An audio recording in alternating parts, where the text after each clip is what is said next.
हाय फ्रेन्ड्स, बयखौबो AR बर' YouTube चेनेलाव बरायग्रोनाय जाबाय। दा आं नोंथांमोनजों शेयार खालामनो नागिरदों माबायदि PM किसान सम्मान निधि योजनानि बेनिफिसियारि लिस्टखौ नायनो हायो। भिडिअखौ जोबजासिम नायलांदो आरो चेनेलाव गोदानब्ला साबस्क्राइब खालामलां आरो बेल आइकनआवबो थुनानै होलां, जाहाथे बेबायदिनो गोदान गोदान भिडिअफोर आपल'ड होयोब्ला नोंथांनिसिम सिगां सहैग्रोयो।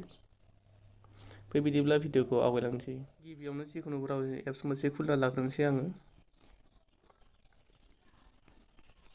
बेनिफ्राय बेयाव सार्च खालामनोसै PM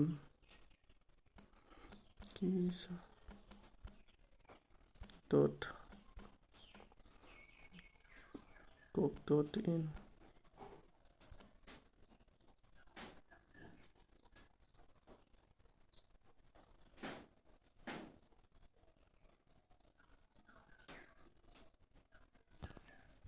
बेनिफ्राय नैबे गोजौ नुनाय PM किसानाव थुना होदो।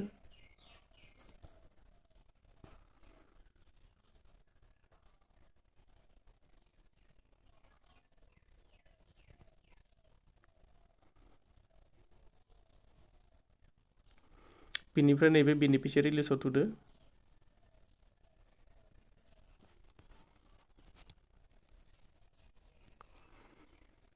बेनिफ्राय बेयावहाय स्टेटखौ चुज खालामदो, आसाम। बेनिफ्राय बेयाव डिस्ट्रिक्टखौ चुज खालामदो।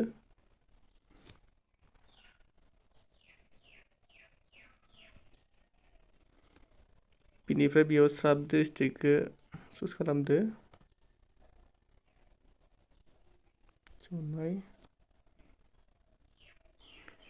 बेनिफ्राय बेवहाय ब्लकखौ चुज खालामदो।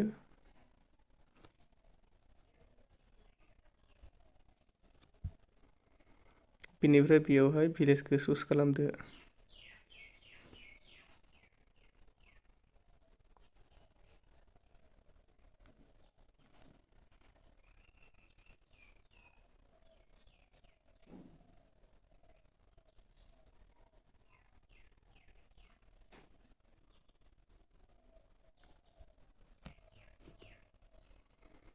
बेनिफ्राय नैबे गेट रिपर्टआव थुना होदो।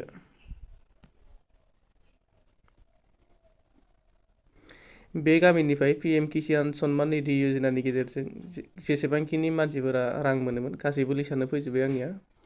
नोंसोरबो गाव गावनिखौ नायना लादो। Thanks for वाचिं।